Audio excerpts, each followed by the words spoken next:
नमस्कार, मैं हूं संजय शर्मा। आप देख रहे हैं 4 PM न्यूज नेटवर्क। देश एक अजीब से दौर से गुजर रहा है। एक बेचैनी, एक नफरत, माहौल अच्छा सा नहीं हो रहा।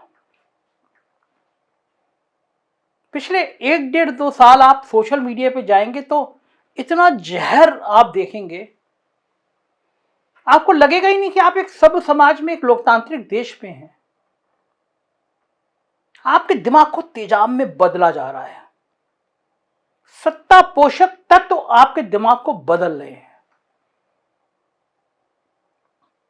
गणेशंकर विद्यार्थी ने जो कल्पना की थी कि ये मीडिया जो देश को बदलेगा, ये खुद आपको बदल रहा है, जहर में बदल रहा है, तेजाब में बदल रहा है।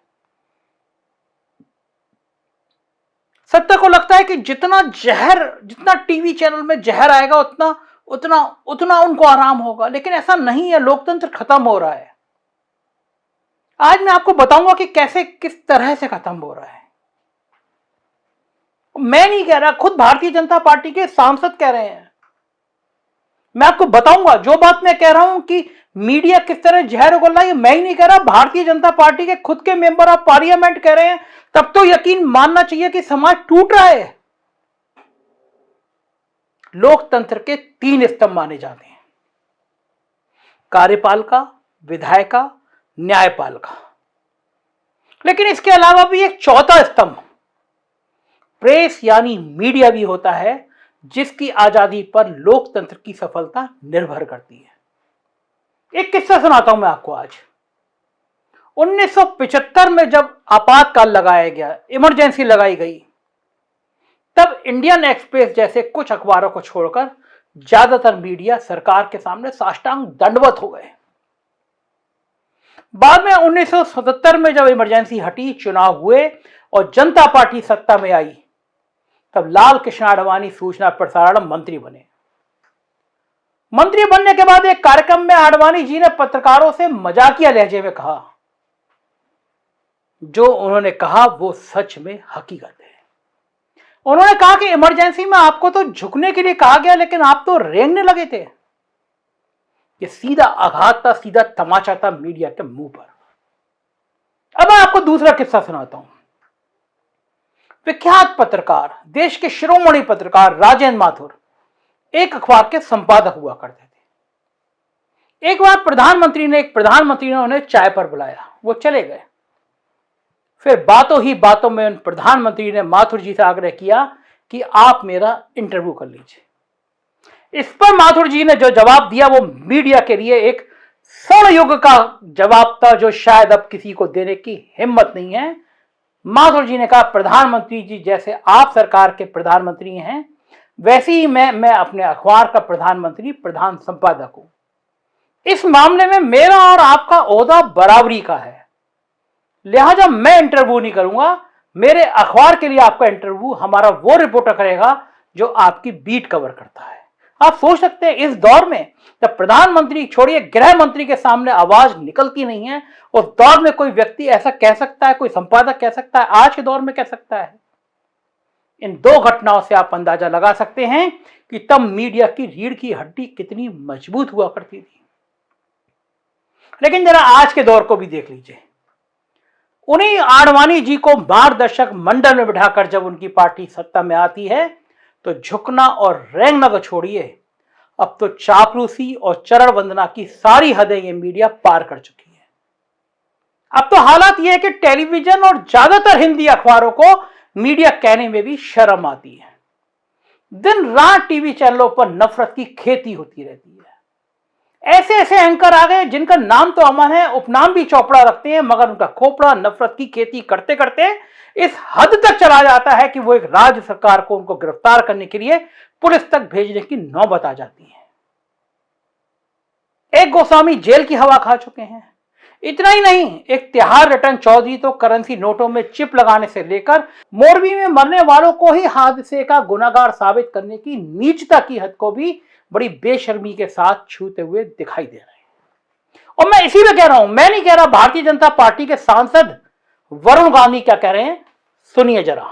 कांग्रेस के खिलाफ हूं, न पंडित नेहरू के खिलाफ हूं, हमारे देश की राजनीति हमारे देश को जोड़ने की राजनीति होनी चाहिए, ना कि गृह युद्ध पैदा करने की राजनीति। आज जो लोग केवल धर्म के और जाति के नाम पे वोट ले रहे हैं, उनसे हम ये प्रश्न तो पूछें कि रोजगार, शिक्षा, चिकित्सा, हमको राजनीति नहीं करनी है जो लोगों को दबाए, हमको राजनीति करनी है जो लोगों को उठाए।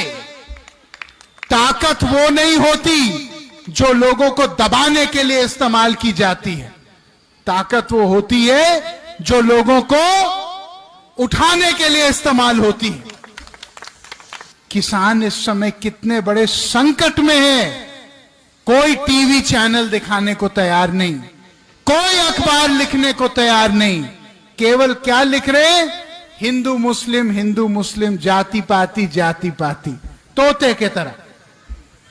भाई को बांटो, भाई को काटो। ये राजनीति हम होने नहीं देंगे। जो काम अंग्रेजों का हो रहा था, हमको नीचे बिठाने का जानवर की तरह, कब तक ये काम चलता रहेगा?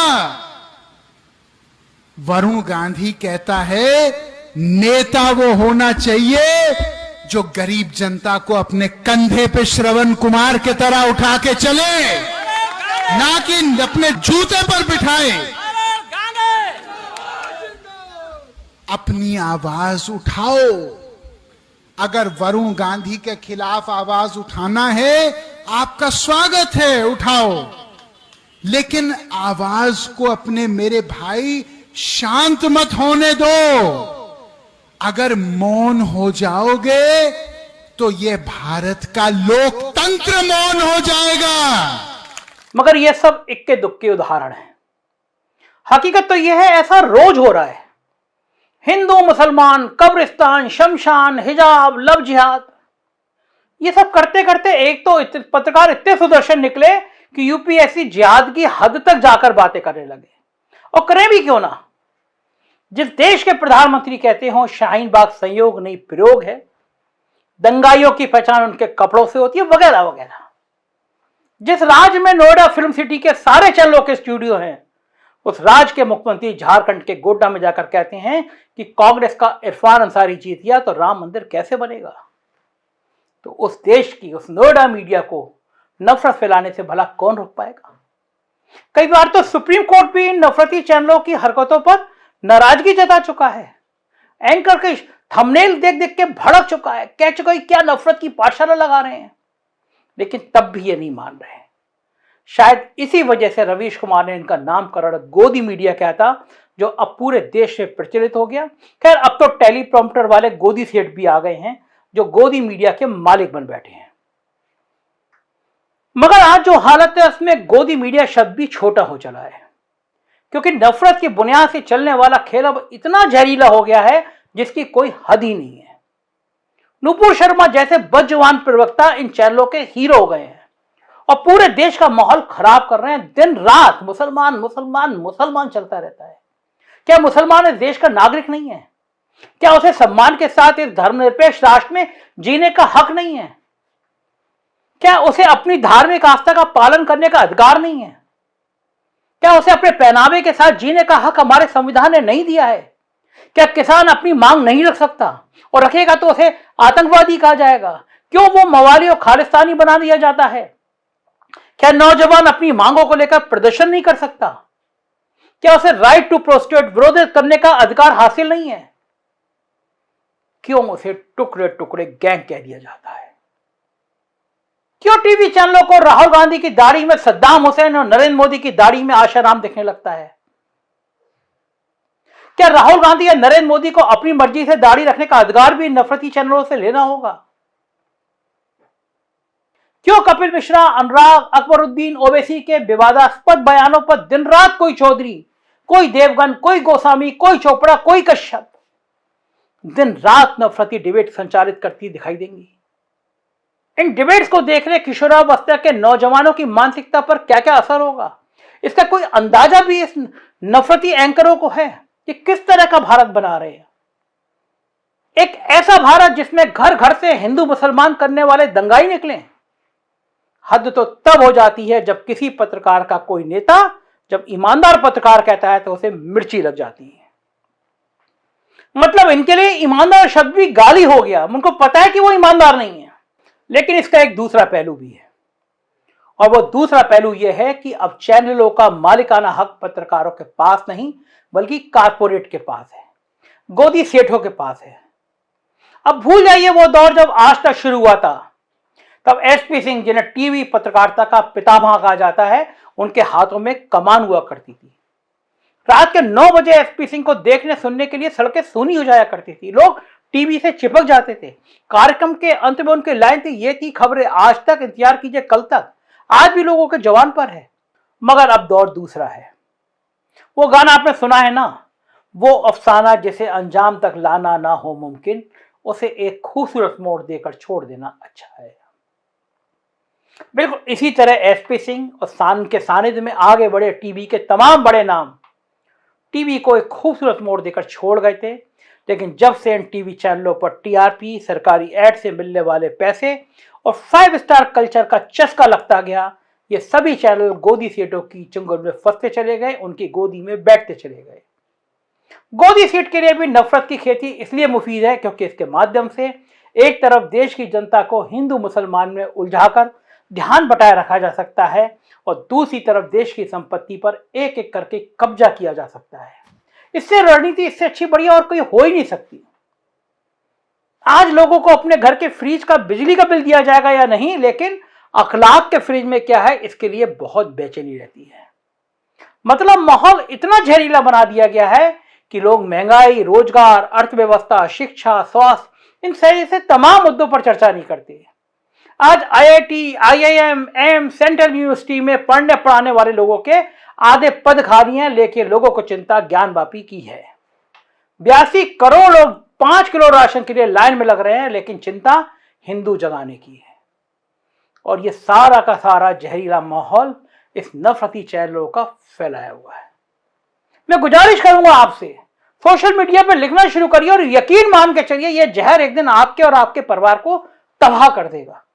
बंद करिए इन जहरीले चैनलों को देखना। कह दीजिए ये देश गांधी का देश है, ये देश बुद्ध का देश है, यहां प्यार चलेगा, नफरत नहीं।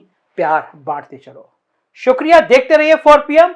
यूपी की खबरें देखना हो तो 4 PM यूपी, बिहार की देखना हो 4 PM बिहार, और गुजरात की देखना हो तो 4 PM गुजरात सब्सक्राइब करिएगा। शुक्रिया।